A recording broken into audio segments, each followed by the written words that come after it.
Are we on? Sensors confirm live transmission. Oh man, we're on the air? How cue me! From the Galaxy Ballroom, high atop the stratosphere. Oh man, the tape! Just roll the tape! Good, Space Dog.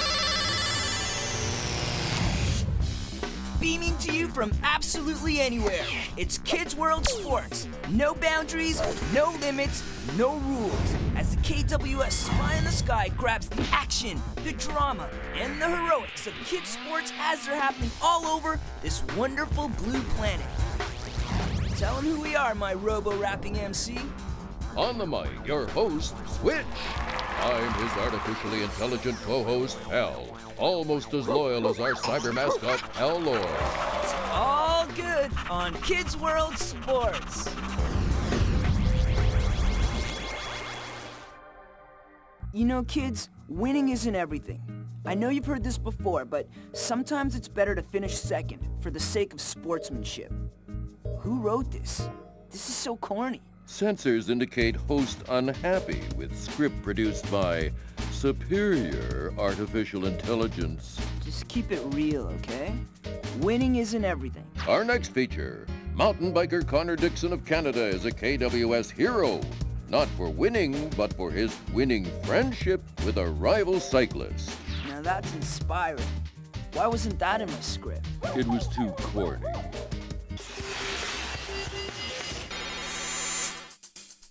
Horseshoe Valley, Ontario, famed for its steep hills and rocky terrain. It's an irresistible draw for mountain bikers with an appetite for the extreme. Hi, I'm Connor Dixon. I'm 12 years old, and I mountain bike.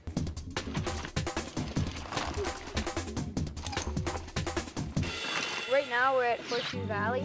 We're here because it's the last race in the Ontario Cup Series. It's called the Provincial Cup. The Provincial Cup will be the biggest tournament of the year for Connor and his family. And they'll all be participating. Everyone in the family loves biking.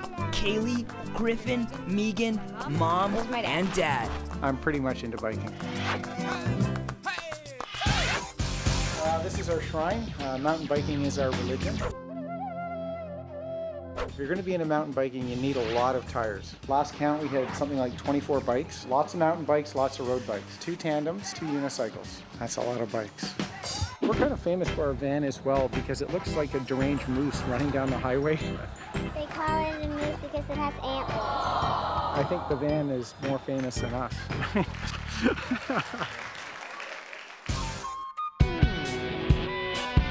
This final race of the season is a big deal for Connor. Currently, he's in first place in the Provincial Series, and if he does well in tomorrow's race, he'll be crowned the Provincial Champion.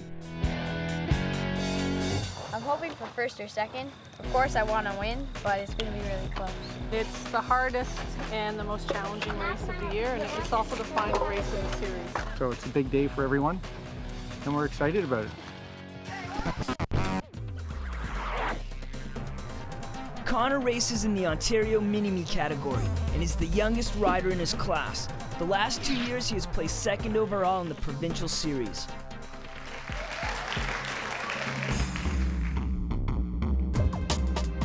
Connor started riding a bike with no training wheels when he was 3. I've probably been competing since I was 7. To stay in top condition for his competitions, Connor logs a lot of kilometers on his bike and trains over 10 hours a week. But blood, sweat, and gears isn't enough to compete at this level. Biking can be very expensive, and having a sponsor like Base Cycle Racing helps pay the bills. Yeah, this is a team poster that we put together every year. It gives the kids an opportunity to sign them and actually autograph them. This is actually Connor and his sister Megan. We put Dad over on this side. This is my bike. Before a race, I normally check to make sure that it's shifting all right. To go into a higher gear, you push down on the brake lever, and to go into an easy gear, you push up. Air pressure is important on your bike. Its frame is aluminum. These tires are tubeless, so there's no tube inside. This pedal is special because you can clip in with a special cleat that's on your shoe. Altogether, the bike retails for $4,800. I haven't paid for it yet. I owe my mom $450. I'm cutting grass to pay for my new bike.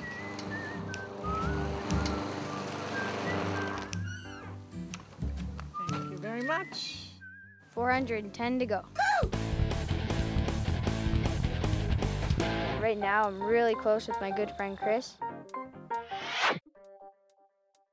Hey, Chris. Hey, Connor.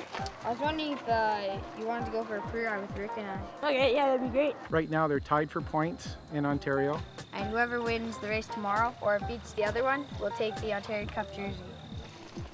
Chris and Connor have been friends since they met racing 3 years ago. They compete about 10 times a year, battling it out for the provincial title, a title that Chris has won the last 2 years in a row. Their performance in tomorrow's final race will determine who will be this year's champion. They've got a real healthy relationship. They're good friends on their bikes and they're good friends off the bikes. These close friends are close competitors as well. One or the other usually wins any given race. They're tough, but they don't let rivalry affect their friendship. It's just kind of weird competing against a good friend. Then after the race, when it's all over, you kind of forget about who won and you just go out and ride and have fun. Anyone can win. On any given day, anyone can win. But we're cheering for both of them. Okay, everybody ready? We're going to do our regular pre-ride of the course. File out, I guess, fastest ones on the start. Remember, pick the right gear for that climb. Competitors pre-ride the course to help identify potential dangers and challenges. The track is over 20 kilometers of sandy, steep, and very technical terrain. Riders must be prepared if they hope to do well in tomorrow's race. This corner could be critical in the race. You'll be tempted to stay on the bike maybe too long, and you'll waste too much energy trying to motivate the bike to make it up the hill. It's usually in a situation like this is so tricky, you're better off to get off and run. It's more efficient. Way up, way up, way up, way up, way up. You got it. Oh, yeah, you got it. See? All right. You got it, man. Mountain biking's an extreme sport, so there is a certain amount of danger. If you fall, you can really hurt yourself. Mountain biking is definitely dangerous. Riders face sharp rocks, trees, obstacles, and steep inclines. Pre-riding helps to reduce the chance of accident and serious injury.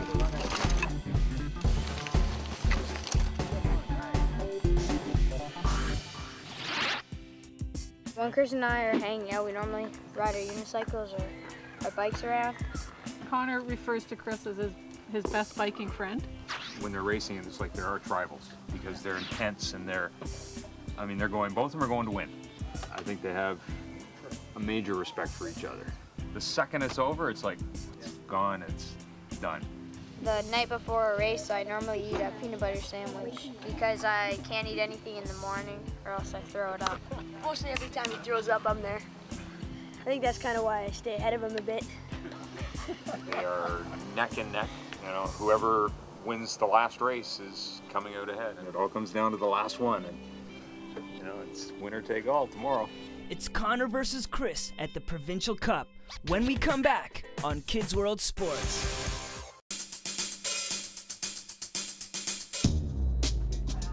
Get up, Connor. Race day. You okay? Okay. Oh, this is breakfast. Bagels, cream cheese, and drink mix powder. Connor doesn't have breakfast because if Connor has breakfast, it usually ends up either on my feet or on the opposition's arms and legs. So Connor's starting to get that green color.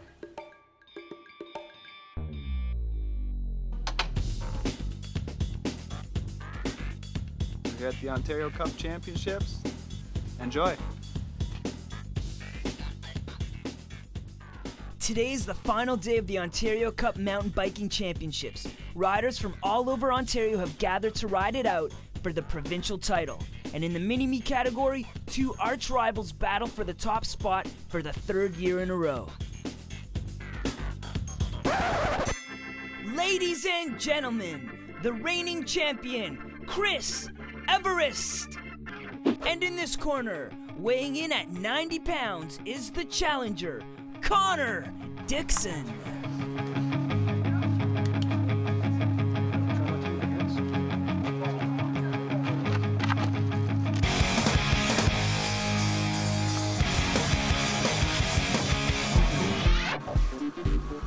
Just warming up. I'll do this for about 20 minutes.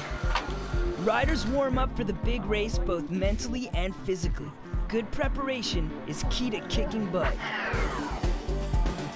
Connor looks pretty good. He's a little nervous, but not as bad as I've seen him. He's still not green, and we'll see what happens.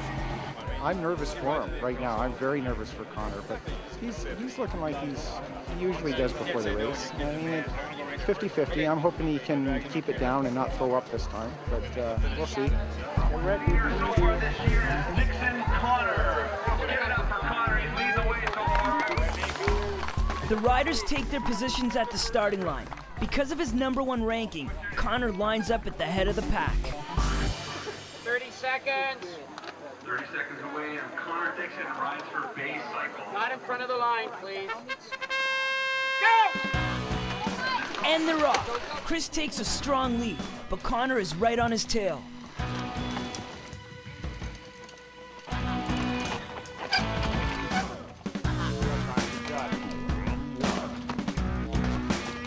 Both boys have trouble on the first big hill and fall behind, but that doesn't matter, because it's really a race between Connor and Chris for top points. Chris falls, and Connor takes over the lead, but Chris isn't far behind.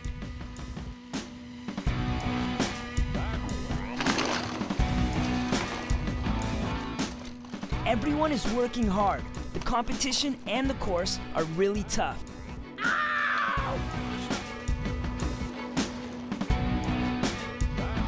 Connor and Chris are neck and neck, but Chris pushes ahead for the lead.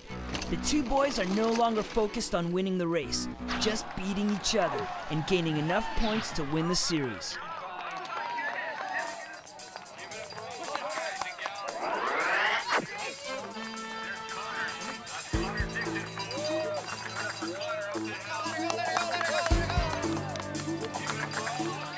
Yeah, it was pretty good. It was really dusty, as you can see, and I'm tired. Connor didn't have a great race. He ended up 6th.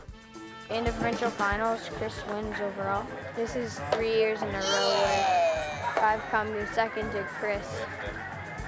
He's now 2nd overall in the series.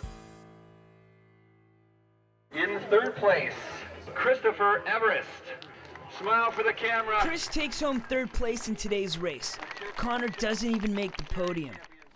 Now the only thing left to do is to crown the provincial champ. For the entire season, in second place with 109 points, Christopher Everest. And it was a very close finish, but in first place with just 2 points more, 111 points, Connor Dixon in first place. Connor was tearing it up out there today. Despite Connor's loss to Chris, his 6th place finish has still given him enough points to win the series. I thought that they maybe miscalculated or something, so I went over to talk to him, and he said that he had calculated right, and just to make sure he did it again, and he said that it was right, that I won. We didn't calculate the points right. So even Connor and Chris thought it was the other way around, and ended up Connor came 1st in the series, and Chris was a very, very close 2nd. Really close. We verified the points. There was a little bit of controversy there, but we... I'm happy. I'm still in shock right now. Well, I'm a little disappointed. I mean, I thought I had it wrapped up, but this kind of stuff happens. I won it the last 2 years, so I guess it was Connor's turn to win. I'll get you next year. Sure, you will. You never know what's going to happen on any day. And today we thought it wasn't going great, but it ended up we had a pretty successful day. So we're happy with that. See you, Connor. Yeah, see you. Good race. Thanks, you too. Congratulations. See you in a few weeks. Yeah, see you in a couple weeks. Yeah. Connor heads home with the provincial title, proving that even in mountain biking, the 3rd time's the charm.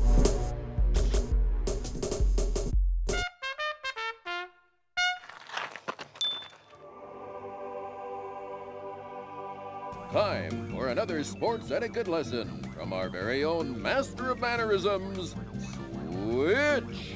When someone tells you that they're off to the qualies at Wimby, it doesn't mean they're going bird watching. Wish them the best, for they're off to Wimbledon, tennis's most prestigious tournament, where our next KWS athlete will likely be qualifying in the not-too-distant future. Playing out of the Queen's Club in England, it's 17-year-old Sarah Coles.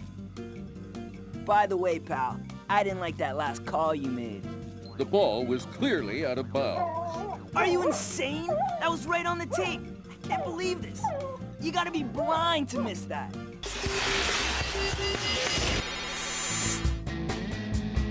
London, England, home of Queen Elizabeth II. The double-decker bus, and of course, world-class tennis. I'm named Sarah, I'm 17, I play tennis, and I live and train in London.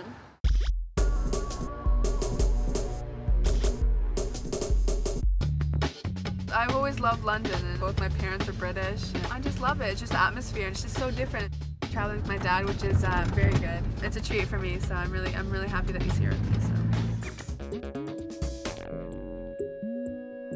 Sarah and her dad moved all the way from Canada to England so she can train full-time for the British tour. She's a great friend, and I wish her well in her career. I think she's going to do absolutely fantastic. Aw, thank you, Daddy. Sarah has been playing tennis for 13 years and trains over 8 hours a day. All this in the hope of one day playing at Wimbledon, the world's most prestigious tennis tournament.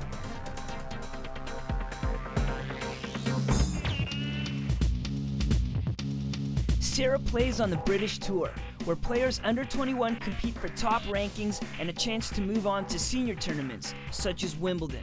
Tomorrow, she'll play in a tournament in Corby, England, and try to improve her 5th place ranking. Her competition will be tough, but her training is even tougher. I usually play around 9 until 4 every day, plus fitness, so that's another 2 hours. Well, we're here at the Queen's Club, and this is where I train at the International Training Center. The Queen's Club was built over 100 years ago, and Sarah's family have been members almost as long. In 1908, Sarah's great-aunt Mildred won a tournament here. And Sarah has a good shot at defending her family legacy.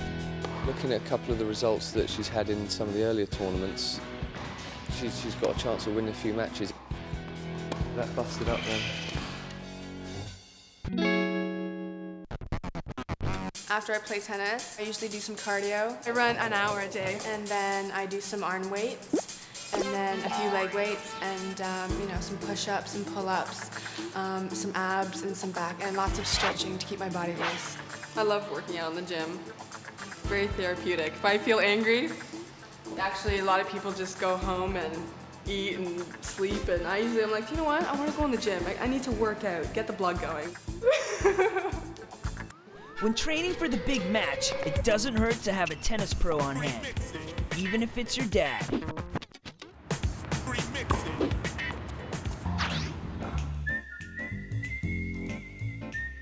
Only real tennis pros can do that. Shall we count them? 1, 2, 11, 12, 13.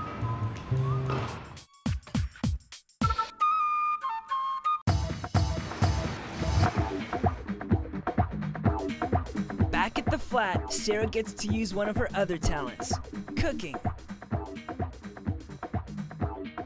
I'm making spaghetti bolognese. That's the specialty tonight. It has carbohydrates, which is very good for tennis, very good to fuel your body. Yummy.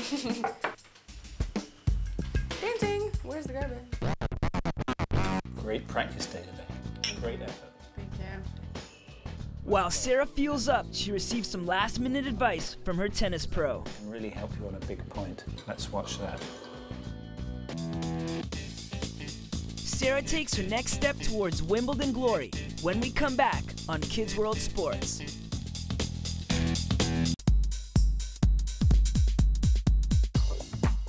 It's game day, and Sarah and her dad are on their way to Corby, England for her first match in this British Tour tournament. You ready for the big match? It's very important that I win today, because if I don't win, I'm not going to play tomorrow, and that means I won't be able to get to the final. So I need to win a few matches to be able to play until Saturday and get to the final. A strong showing at this event can increase Sarah's rank and help her on her road to Wimbledon. My dad's watching. He's always watching my matches, and it's good to have him here. I get very nervous. In fact, I've got some nervous pills, and I'm just about to take some more right now. For her first match, Sarah has drawn a tough opponent. A loss now will result in early elimination and an early trip home.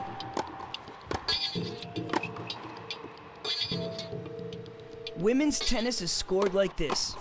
A game is won in 4 points. A set is 6 games. The first one to win 2 sets wins the match.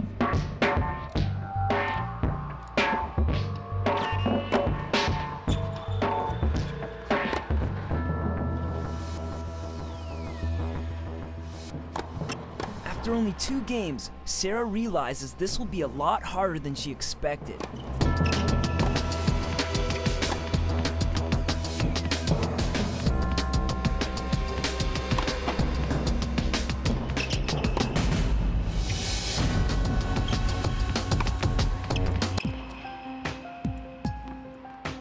After the first 3 games, Sarah has fallen behind.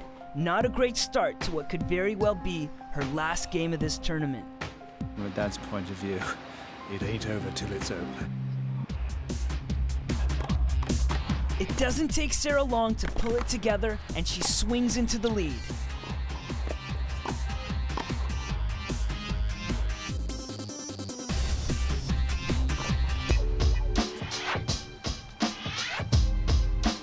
She's won the set, she's won the match. It's a good win, and tomorrow I'm going to play another match, and hopefully I have another good win. Win or lose, I just want to learn so it can help me in the future. By the end of the tournament, Sarah finishes in 4th, an amazing performance that moved her up to 4th place on the British Tour ranking. Definitely a step in the right direction on the road to Wimbledon. Bye. Alloy, let's get this right. Play dead. Bang! Good boy. Now play anger. Sensors detect some kind of obedience training at hand. Not quite. More like Hollywood obedience school. I'm giving Alloy acting lessons. He's getting some offers as a result of his work on the show. I assume you will be acting as his agent? For a small fee, just 25%. Databank indicates your fees to be more than double the industry norm. Good boy, Alloy. That's the kind of threatening menace I was going for. Well, maybe I could shave it down a tad. Say 20%. Let's try 15. Okay, 10. Pal, make him stop. What's in it for me?